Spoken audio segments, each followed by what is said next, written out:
Boa noite a todos e a todas. Bem-vindos a mais uma Segundas com Emmanuel. Nós estamos dando início à nossa semana de trabalhos na nossa querida Fraternidade FEMEL. E hoje nós vamos estudar aqui no nosso livro Pão Nosso, o capítulo 33. Opa, a Rosalita chegando. Com o título Trabalhemos Também. Para quem assiste no YouTube depois, que às vezes até agora eu estou demorando até para postar, né? Porque está difícil, está corrido, mas a gente passa o texto que vai ser lido no grupo de WhatsApp para o pessoal se acompanhar, quem puder dar uma olhadinha, não é obrigatório, né? Mas quem puder dar uma olhadinha para a gente ir seguindo ali na hora que a gente está estudando, tá?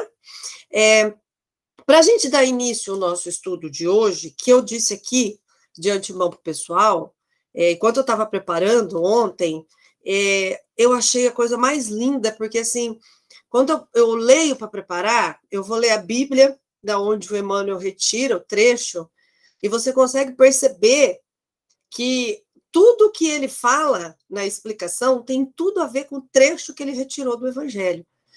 Ponto por ponto, pensado e calculado. Até hoje nós vamos ver até as localizações que não vão estar na citação inicial, mas estão no Evangelho da Bíblia aparecendo ali. É uma coisa perfeita a forma que o Emmanuel traz para a gente o nosso estudo. Mas, para a gente começar, a gente vai fazer, então, eu vou pôr uma música que tem a ver com o tema da noite de hoje, que é Vinde à Luz, de Elizabeth Lacerda. E aí a gente aproveita, enquanto a música está tocando, e a gente vai organizando a nossa mente, fazendo fluir boas energias e bons pensamentos, para a gente dar início como prece a essa música, tá?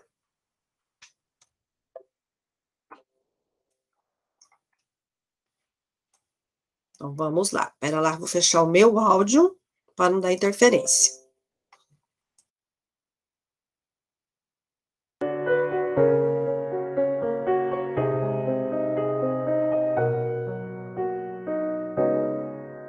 O Senhor está presente em tua vida.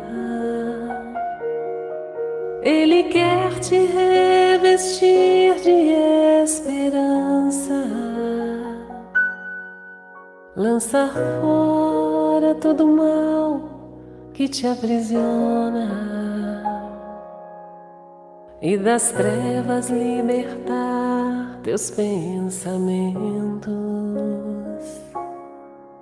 O Senhor é piedoso e compassivo,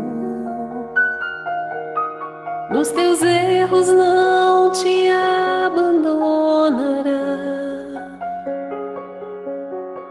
Muitas oportunidades chegarão a ti, no caminho certo te conduzirá. Vinde à luz, saia dessa escuridão. Vinde à luz, é Jesus quem estende a mão. Força e coragem, não desistas da jornada, e a bênção do Senhor te alcançará. Vinde à luz, saia dessa escuridão. Vinde à luz, é Jesus quem estende a mão. Força e coragem, não desistas da jornada, e a bênção do Senhor te alcançará.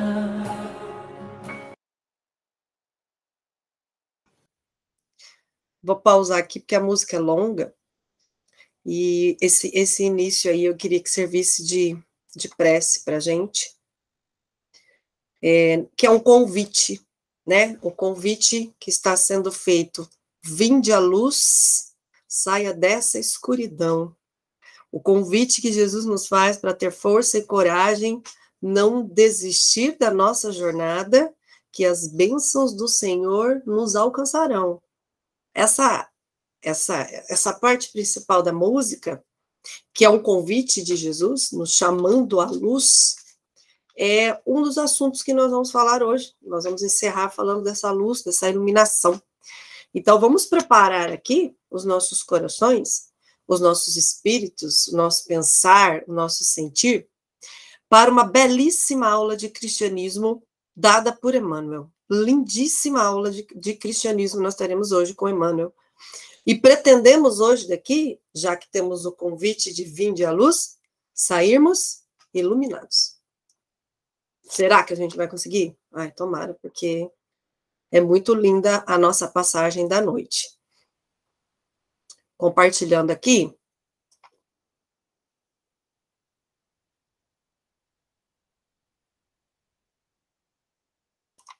Deixa eu clicar aqui, gente, aí eu faço assim, isso. Então, olha só. Trabalhemos também. Eu vou trabalhar esse primeiro trecho aqui, ó. Essa parte aqui que está no Atos dos Apóstolos essa noite.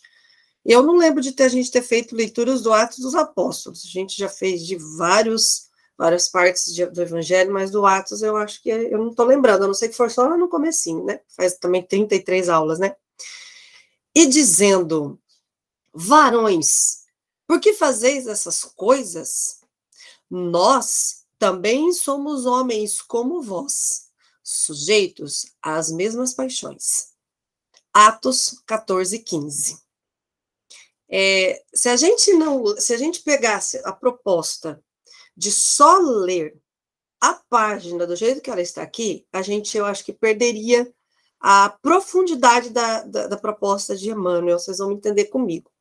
Então, eu não vou ler tudo agora, eu vou fazer só essa partezinha, e depois a gente volta e vai lendo parágrafo por parágrafo, tá? Essa partezinha do Atos dos Apóstolos, primeiro, né? A Marilyn, como é professora de história, né? Quem não sabe, já estão cansados de saber, né? Mas saiba mais um pouco, não tem problema, vai sabendo aí. O livro Atos dos Apóstolos, eu vou lá descobrir o que é isso, a gente vai lá na origem, né? Foi um livro escrito por Lucas. Então, Lucas escreveu o Evangelho de Lucas e o Atos dos Apóstolos. Olha que legal, a gente acaba estudando e aprendendo, né? Sobre o Evangelho. A primeira parte dos escritos de Lucas foi o Evangelho, e a segunda parte foi o Atos dos Apóstolos. Segundo um breve estudo que eu fiz. Se estiver falando besteira, me desculpem, não sou entendedora, como sempre digo, do Evangelho. Ele escreve lá no começo do Atos dos Apóstolos, porque aqui é o 14, né? O capítulo 14 e o versículo 15. Lá no começo, ele refere-se a uma pessoa chamada Teófilo. Então, existe um debate que se essa pessoa poderia ser uma pessoa, um patrono que estaria patrocinando a viagem dele e os escritos para publicação, né? Vamos pensar aqui, para você escrever nesse período e publicar livros, não era qualquer um que poderia fazer isso, né? Não existe mercado editorial nesse momento. Então, tem discussões que seria a tradução literal de Teófilo, filho de Deus, mas dizem que os debates dizem que ele realmente tinha um amigo que o ajudava na difusão do cristianismo e nas escritas, né, dessa parte escrita do Evangelho. Lucas escreve Atos dos Apóstolos para um público específico, então é muito importante isso. Eu vou tirar a apresentação, gente, depois quando a gente for ler, eu volto ela melhor, né? Para não ficar, a gente não vai usar agora. Deixa eu voltar aqui, ó. Então, ele escreve para um público específico. A gente já viu Paulo escrevendo aos Coríntios, né? A igreja de Corinto, a gente já viu. O Lucas, ele escreve para gentios, pagãos, não judeus e judeus, especificamente, tá? A gente vai, porque vai ter uma explicação, vai requerer de nós que saibamos disso. Então, são gentios e judeus durante sua conversão. Então, são pessoas que estão sendo cristianizadas, que dentro do paganismo eram da religião romana, por exemplo, ou dentro do judaísmo, que vão se tornar cristãos. Foi um livro que está datado, né, que provavelmente foi escrito entre o ano 80 e 95 depois de Cristo. E no capítulo 14, que é onde inicia, né, a história que culmina com aquela frasezinha que o Emmanuel coloca, é Paulo e Barnabé em Icônio. Tá, calma. Icônio é uma cidade que fica na Turquia, onde eles estavam fazendo pregações. Eu fui pesquisar na geografia para descobrir isso para nós. Não é importante? É. Então, Paulo e Barnabé estão fazendo pregações na Turquia e eles vão pregar em sinagogas. Aí você fala, mas para quê? Não tem a igreja ainda. Eles estão fazendo pregações como judeus, mas levando a pregação do Messias, né, dentro do judaísmo. Eles estão fazendo as suas pregações. E uma grande multidão de judeus e gregos estavam ali ouvindo os dois e se converteram nas pregações deles, nesse item. Então, assim como tiveram muitos judeus que se converteram, tiveram muitos judeus que ficaram incrédulos e se rebelaram. Ai, ai, ai. Ao ver o alcance das palavras deles, como eles tinham poder, né, de falar, de serem compreendidos, e mais, de realizar curas, muitas vezes, durante suas pregações. Então, esses judeus incrédulos começaram a perseguir esse grupo de recém-convertidos junto com Paulo e Barnabé, e eles tiveram que fugir dali, de Icônio, para Listra, que estava ali também na região da Turquia. Ali em Listra, eles já chegam fazendo as pregações, e chega um homem coxo de nascença e senta junto ali para ouvir as pregações, e ele é curado pelas pregações de Paulo. Ele levanta e começa a andar na frente de todo mundo.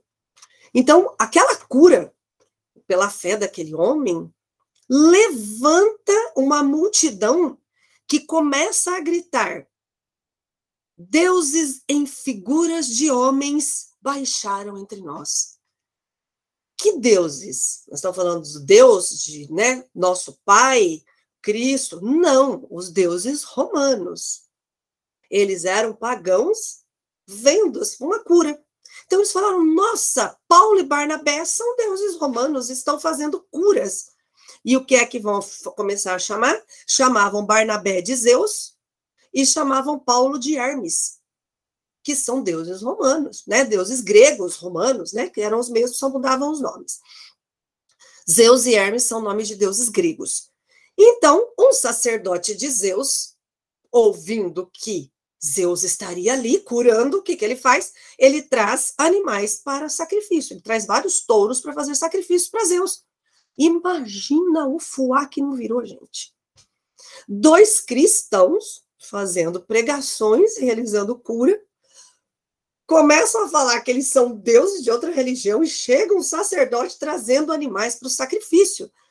O negócio ficou muito maluco. Quando Paulo e Barnabé, eles percebem o que está acontecendo, eles tinham acabado de sofrer uma perseguição, tá? Eles saíram correndo de Icônio. O que você pensa? O que você pensaria? Eu vou ficar bem quietinho aqui, né? Deixa eles me confundir com Deus. Não, eles rasgam as vestes deles e falam assim, nós somos humanos, ó, pele, ó. Nós somos pessoas, não somos deuses. Não queremos sacrifício. E com muito custo, eles conseguem evitar o sacrifício desses animais, desses touros ali. Com muito custo, tá? Então, olha, e aí o que eles gritam para a multidão após rasgar as vestes?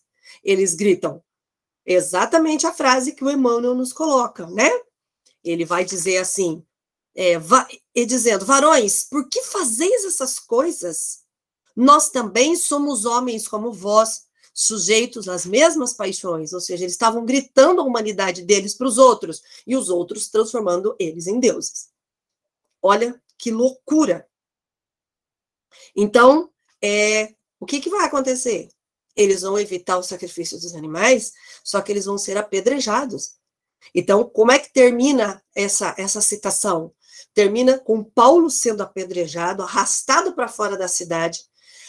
Aquela população só abandona Paulo porque acha que ele está morto, ele tinha desmaiado. Eles levantam e vão para outra cidade, continuar a pregar, e depois de um tempo eles voltam ali. para convencer essa população de que era o cristianismo que estava fazendo aquilo e não os deuses romanos. É muito forte, né? O que a gente pode concluir com isso? Que os dois apóstolos, eles preferiram ser linchados a serem confundidos com deuses. Isso está muito claro na passagem da Bíblia. Rasgam as vestes para quê? Para mostrar que eram humanos, né? A relação do pagão, né, com os deuses gregos ou romanos era de fazer sacrifícios para obter proteção, ajuda, saúde, vitória em guerras, curas. Então, era sempre aquele culto externo. É você acessar o seu Deus, dando a ele algo que ele queria. Então, é aquela religião primitiva. E não era essa a proposta que Jesus trazia.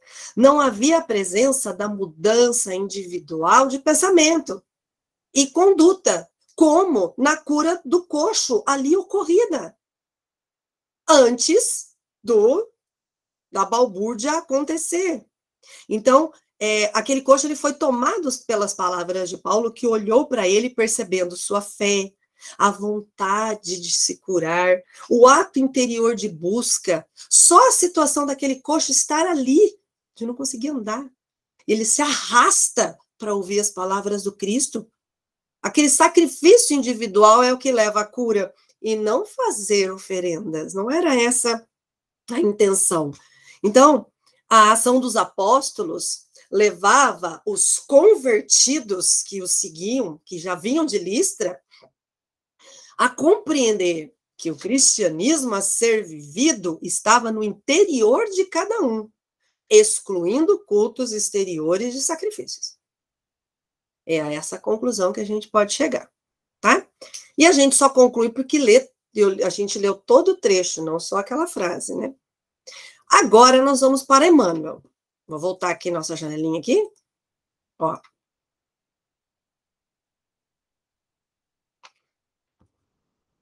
Agora nós vamos em Emmanuel e vocês vão perceber que os nomes que eu falei na explicação vão ficar familiares na citação. Ó.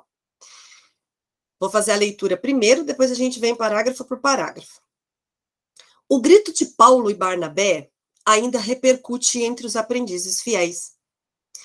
A família cristã, muita vez, ha desejado perpetuar a ilusão dos habitantes de Listra. Olha lá, Listra aparecendo aí.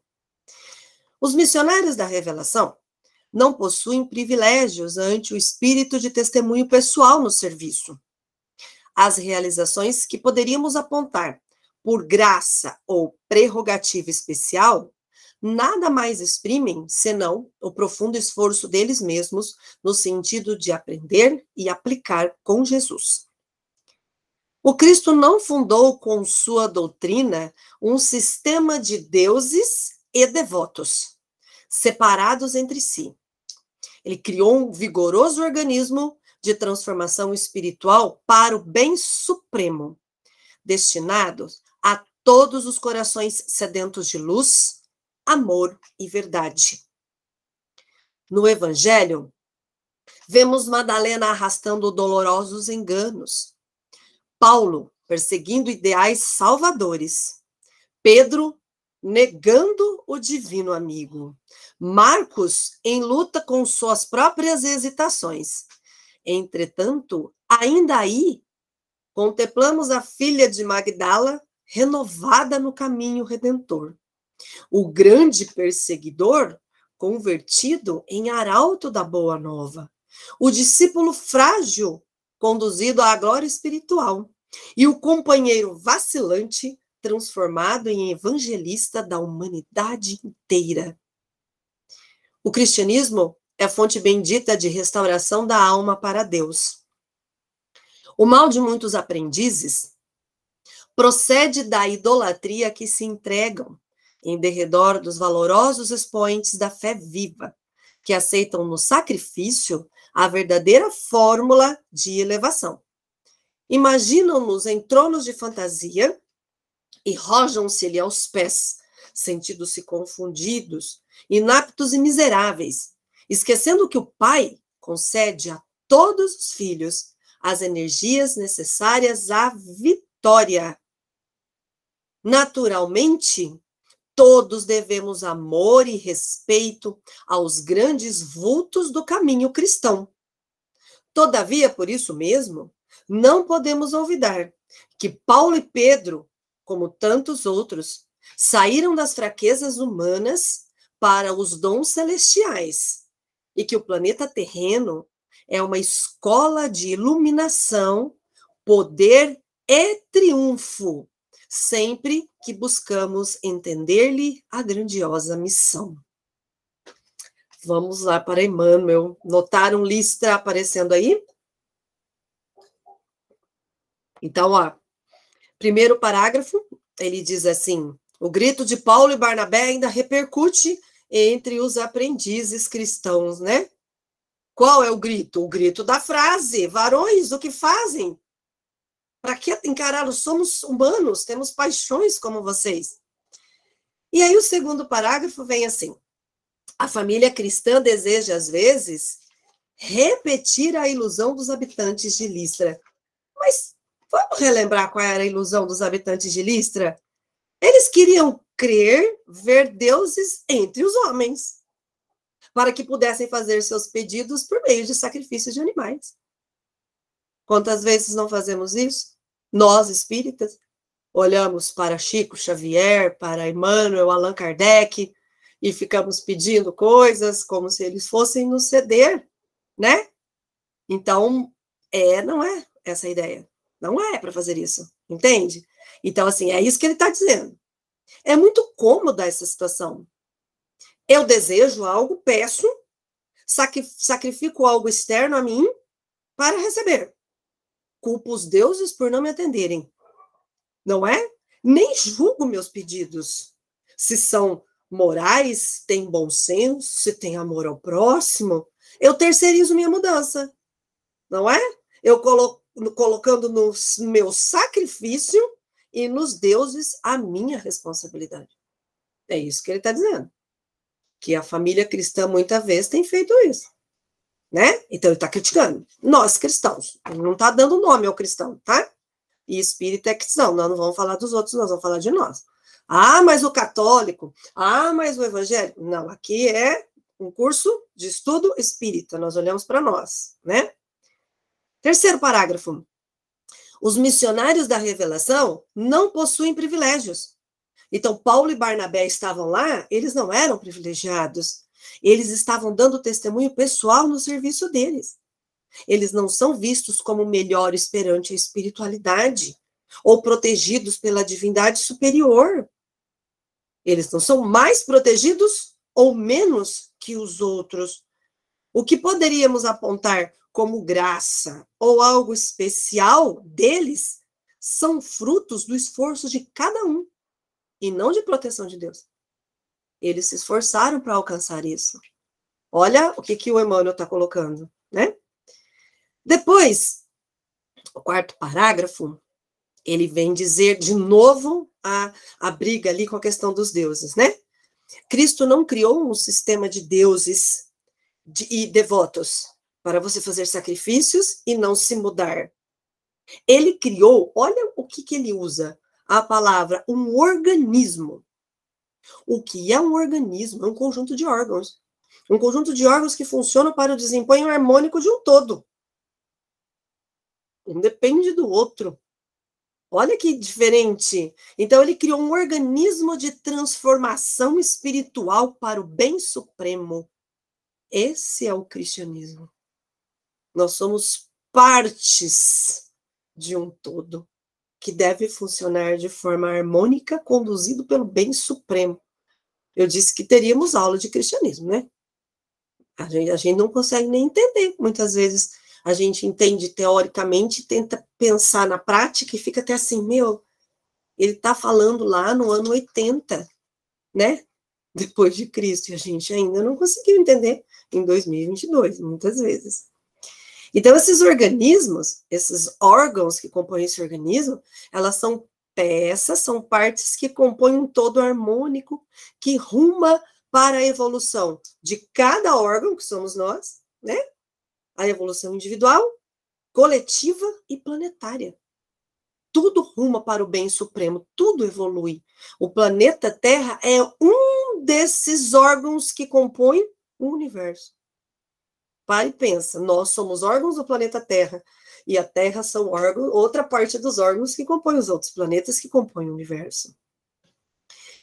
No 5º parágrafo, ele vai citar os missionários cristãos, os apóstolos, né, com seus próprios problemas. Então, ele fala de Paulo, ele fala de Madalena, ele fala de Marcos, ele fala de Pedro mais abaixo, cada um carregando seus próprios problemas individuais e as superações em nome do trabalho de divulgação do Evangelho. Então, não é um altar para você adorar deuses e fazer pedidos. É uma doutrina para que você siga e se mude, assim como esses missionários se mudaram, pregando e vivendo essa doutrina. É através do exemplo que ele fala ali no começo, né? É o testemunho disso que está acontecendo. No 6º parágrafo, ele vai dizer assim: o cristianismo é fonte bendita de restauração da alma para Deus. Vamos pensar juntos. Hoje, o cristianismo ele não requer mais os esforços de Paulo e Barnabé na sua divulgação. Não requer mais. Mas precisou, né? No momento inicial lá, para que tornasse-se, né? Pudesse se tornar uma religião. Então, Paulo não precisa mais dos esforços de Paulo e Barnabé na divulgação junto aos judeus e aos gentios. Nós já temos hoje no planeta mais de 2 bilhões de cristãos. Acreditem, nós temos, apesar do nosso mundo estar no que está, nós temos vamos chutar, 8 bilhões de pessoas no planeta. Mais de 2 bilhões são cristãos.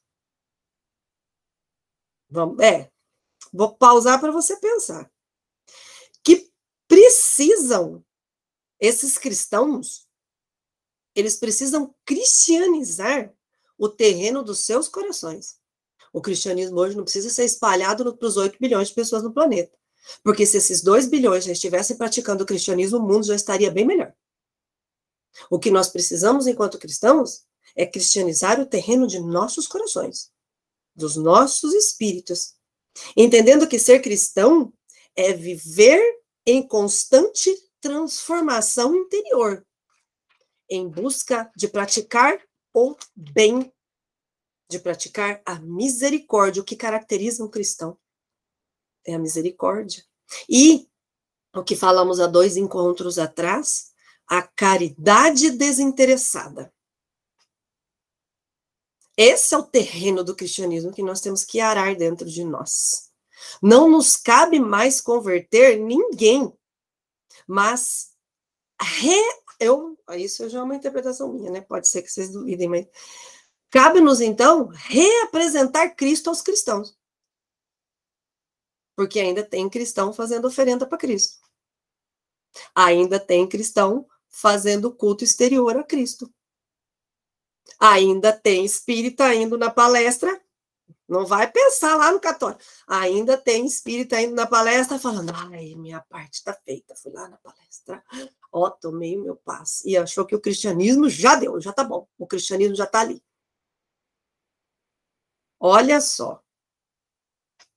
Eu trago aqui um momento em que nos nossos atendimentos espirituais, no trabalho mediúnico, quando é tocado no nome de Jesus, no plano espiritual, está tendo um atendimento, normalmente, às vezes, quando está tendo uma palestra, também é falado de Jesus, no plano espiritual são colocados telões e aparece a imagem de Jesus. Para aqueles corações mais endurecidos, que não querem mais ouvir, só de ver a imagem de Jesus. Eu coloquei aqui.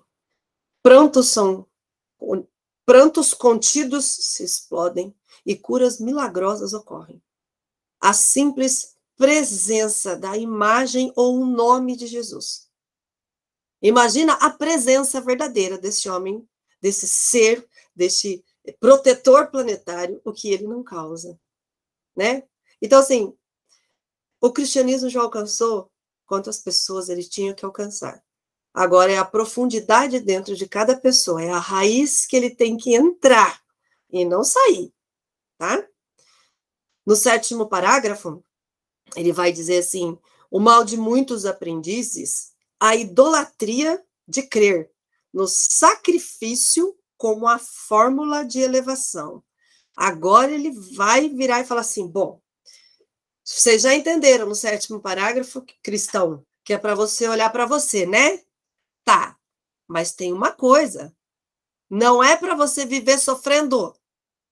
Aí você fala, mas caramba, e agora?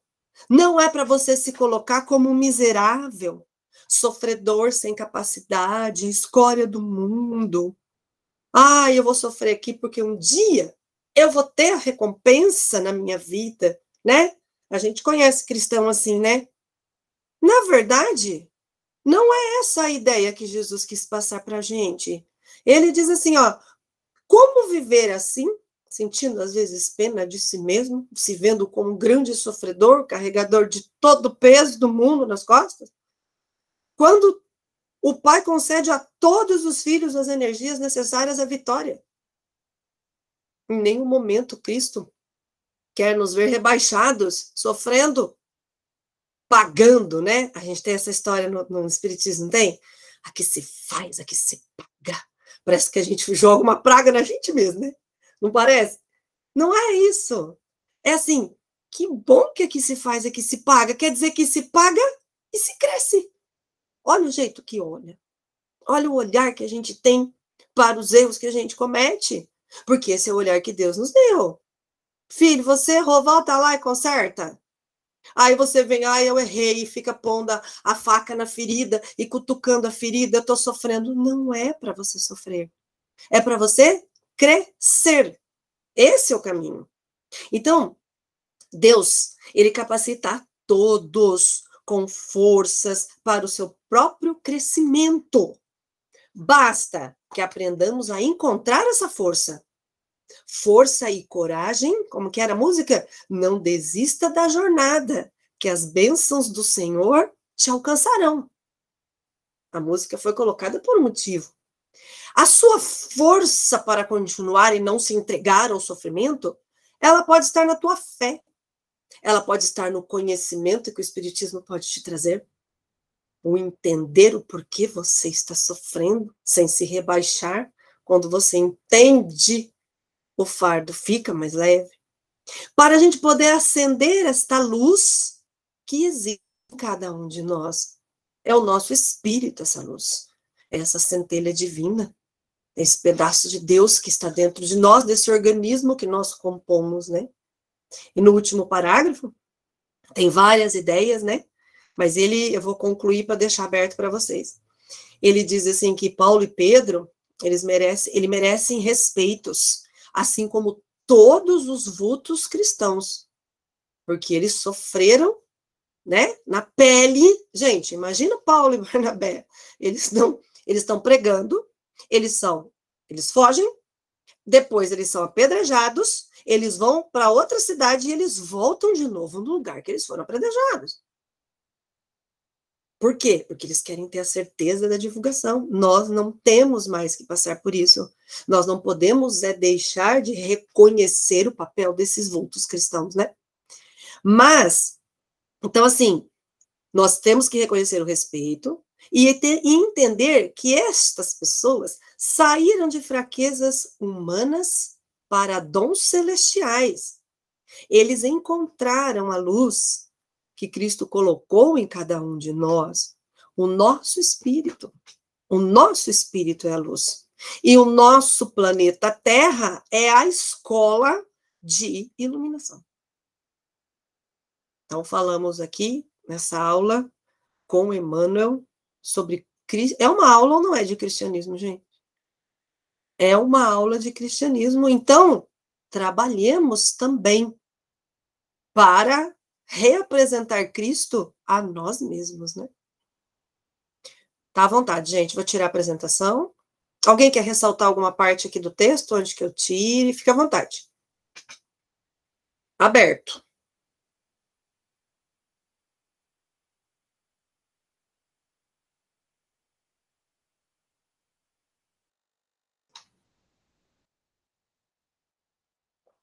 Eu vou tirar aqui para a gente falar e poder se ver melhor. E aí, o que vocês acharam da leitura? Eu posso falar? Já que eu... Claro, tá aberto, fica à vontade. Vou começar hoje. Maria tá dodói. Maria tá tossindo, hoje ela tem que poupar a voz. É. Maravilhoso, Marilyn. Tô aqui assim. Parabéns. Foi lindo, divino, sabe? Muito obrigado por todo o seu trabalho e dedicação na pesquisa, na elaboração de tudo, de buscar e de aprofundar tanto, né? E foi tão perfeito assim que hoje eu vou buscar só um abraço para isso, né? Assim, uma aproximação que você foi falando. E primeiro é que eu acho que é muito difícil para nós humanos, na concepção que o mundo vem trazendo, na percepção, nessa construção todo, o consumismo, o mercantilismo, as fraquezas, os buracos existenciais que foram sendo causados e esses descompassos emocionais que todo mundo tem, a gente perdeu o dom da gratidão. Até a falta de contato com a natureza, né? Hoje eu estava caminhando, indo para a academia e tirei a foto de uma árvore linda, caindo todas as suas flores, mostrando essa potência que a natureza tem, né? De se explodir em flor e depois se desfazer com maior desprendimento de tudo. Eu acho que a gente esqueceu do termo da gratidão. Principalmente gratidão por quem sofreu como sofreu, não como sofreram os apóstolos, os demais pregadores, aqueles que iniciaram, a própria Kardec, né, que é louco, insano, mentiroso, e todas as condições. A gente tem que ter muita gratidão por quem já pisou essa terra, por quem já abriu as bandeiras e as picadas. E a pergunta que veio é, será que a gente consegue manter aberta esses caminhos, né? Porque a gente não suportaria tomar pedradas, sofrer, como você colocou, Paulo, e sair e voltar, e depois voltar assim, tipo, oi, pode bater de novo, estou aqui, né? Então, a gente tem que ter um sentimento muito de gratidão, porque a gente sabe que estes seres que passaram por essa jornada, hoje são seres evoluídos, que estão em camadas já superiores, né? E só vibrar em gratidão para que a gente possa se conectar com esses seres de luz que são. E que a gente precisa muito trabalhar outros dois aspectos nossos para que a gente possa ser uma percentagem muito baixa desses apóstolos, né? Que seria confiança, que é coragem, atrevimento, né? Mas também é fé em algo. Então, a confiança que vem pela própria fé, a fé de acreditar e de confiar que tudo já foi dito e já foi escrito. De todos os ensinamentos já aconteceram. A gente busca outras formas de ler, mas a fonte, a origem é a palavra. A palavra que Cristo deixou, que foi disseminada, que foi trazida, que é estudada. Então, que a gente possa ter gratidão, confiança e fé. Porque essas três características, ou essas três condições, é capaz, e aí eu sempre volto a olhar para aquilo que eu exerço, é capaz de poder trazer para fora esses buracos emocionais que a gente tem, essas carências emocionais e ausências emocionais e se tornar um humano melhor. Então, era isso. Quando eu li a parte da Bíblia, agradeço os elogios, Dri, mas não sou eu, tá? Eu peço muita proteção e para começar a fazer o estudo e para que os irmãos venham me trazer inspiração, porque Eu, por mim mesma, eu li a Bíblia, eu sempre falava, nossa, não vejo o sentido, mas ler a Bíblia direcionada com Emmanuel tem, o sentido flui. Flui porque ele sabe onde ele quer chegar, né? Você consegue ir pelo caminho que ele coloca. E na hora que eu fui lendo, gente, você imagina você tá fazendo pregação e você, na sua pregação, curou alguém. E as pessoas estão te chamando de Deus. Deusa! Marilyn, Marilyn estava lá fazendo a palestra, uma fulana. E eles vão e eles enfrentam. Eles já tinham sofrido perseguição. Em nome da certeza que a Adri disse, tudo já foi dito. Eu não posso tomar para mim o que não é meu. E eles vão, rasgam as vestes, nós somos humanos. Parem com isso. Gente, deve ser um... Para mim, aquilo era o auge do negócio. Eu falava, meu, eles eram demais. A gente não suporta... eles foram... Veja que eles foram expostos a algo que era para ser prodigioso e grandioso. Eles podiam ser adorados. Vocês têm a noção disso? Eles poderiam ter feito isso. E eles falam, não, somos iguais a vocês. Não somos nós que estamos fazendo isso. E se rebaixam. E nós? Cada vez que a gente é pressionado na nossa religião a falar alguma coisa, a fazer alguma coisa, a gente escapa, nunca mais vem, porque viu que um outro olhou para a gente com o olho torto, que eu não gostei. A gente não faz isso? A gente não faz? E cadê o cristianismo, né? Dentro da casa espírita, né, Osmar, a gente fala, né, que é onde acontecem coisas assim, todas, né, gente? Não estou falando da nossa, não, que a nossa é abençoada, não tem problema, não. Mas muitas vezes a gente vê brigas, né, dentro de irmãos, de fraternidade. Aí você fala, nossa, Paulo e Barnabé quase foram mortos e não negaram a religião deles. E a gente é posto muito menos em xeque que eles, porque a gente precisou muito deles para a divulgação do cristianismo. Hoje já está divulgado, né? E o que falta? Falta o cristão ser cristão de verdade.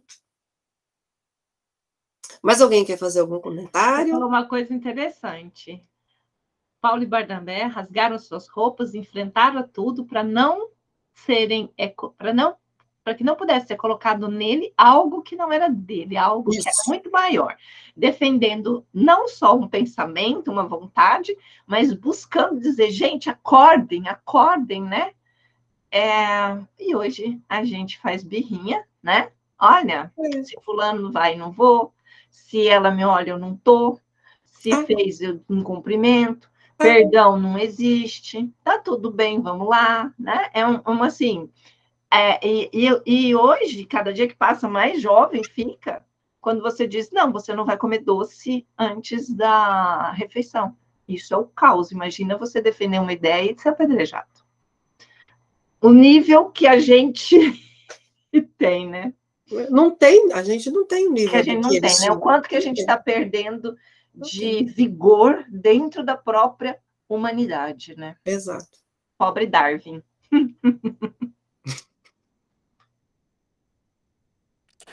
Eu queria dizer que foi muito boa, foi muito esclarecedora, porque eu confesso que eu li hoje de manhã, né, a lição e pedi inspiração para esclarecimentos, mas assim, amiga, realmente você conseguiu trazer de uma forma, de uma outra visão que eu não tinha antes.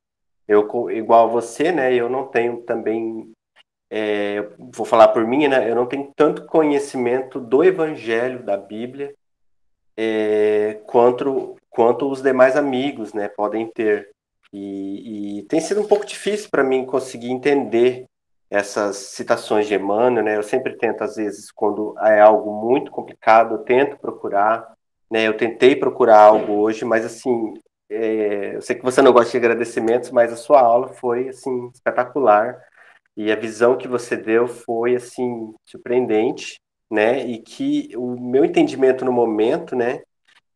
Digamos assim, que você complementou o meu entender e o meu esclarecimento, né? E com isso, acredito que os demais também tenham sido extremamente esclarecidos, né? Neste momento. E Novamente, obrigado, amiga. Obrigado mesmo. Eu tenho a preocupação de quando eu estou lendo a primeira vez, eu fico boiando, eu saio pesquisando tudo. Eu levo 1h30. Eu falei, eu vou até. Listra? O que é listra? Não, icônio? O que é isso? E é Google para todo lado, gente. É uma coisa, é um negócio simples. É assim, é uma questão de didática, né? É assim, eu fico imaginando o que o Emmanuel fazia. Imagina uma pessoa que conviveu, né? Não precisa fazer, ele só para e lembra. Ah, vou lembrar lá, né? Aqui quem pesquisa são nós. Ele lembrava, não foi? Viveu o período do Império Romano ali naquele momento.